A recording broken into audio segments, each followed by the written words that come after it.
রহমতুল্লাহ। আমার দীর্ঘ 7 বছরের দাগনমিয়া তুলাতুলি রামনগর মাদ্রাসা, যেখানে আমার বাল্য সময় পার করছি, যেখানে থেকে 10ম শ্রেণী পর্যন্ত পড়াশোনা করছি।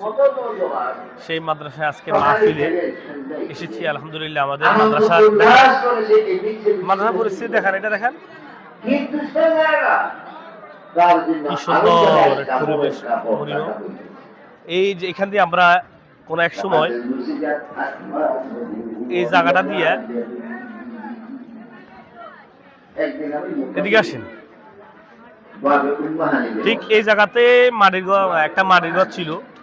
মাটির ঘরে আমরা এক সময় 3 ছাত্র ভাই একসাথে ছিলাম, পড়াশোনা করছি। রাতকে রাত, শীতের মধ্যে, গরমের মধ্যে টিনের ঘর ছিল এখান থেকে।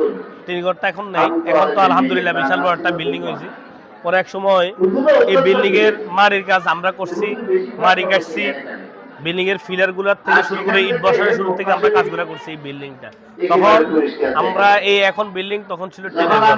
আলহামদুলিল্লাহ, আল্লাহ তাআলা মাদ্রাসাকে দিন তরুণীতি করতেছে। আলহামদুলিল্লাহ, দেখেন আমরা দেখাচ্ছি আপনাদেরকে, আসেন।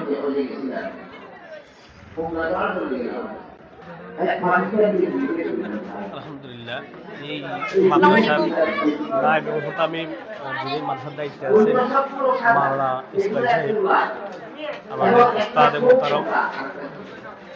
দীর্ঘ 7-8 বছর পড়াশোনা করছি, মাদ্রাসার জন্য অনেক মায়া জড়িত রয়েছে।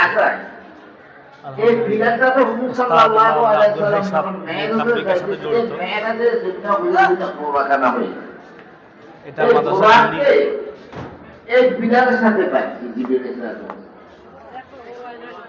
এই জন্য এই বসিতে হারালে তো কেমন আছেন? ভালো আছেন? আপনি কি এদিকে কন্টেন্ট করেন কেন? এটা হুজুর আমার উস্তাদ, হুজুরের কাছে অনেক মায়া, অনেক হুজুরের মায়া দিয়ে পড়াশোনা করাইছে, ফিডা সবকিছু দিয়ে হুজুর আলহামদুলিল্লাহ আমাদেরকে কোরআন তর্জমা হুজুরের কাছে পড়ছি। আল্লাহ তাআলা হুজুরের নেখায়েত দান করুক। আল্লাহ তাআলা হুজুরের যেখানে যে জায়গায় আছে আল্লাহ তাআলা সুস্থতার সহিত রাখুক। আল্লাহ তাআলা হুজুরের সহ ফ্যামিলি পরিবার সবাইকে সুস্থ রাখুক। আমিন।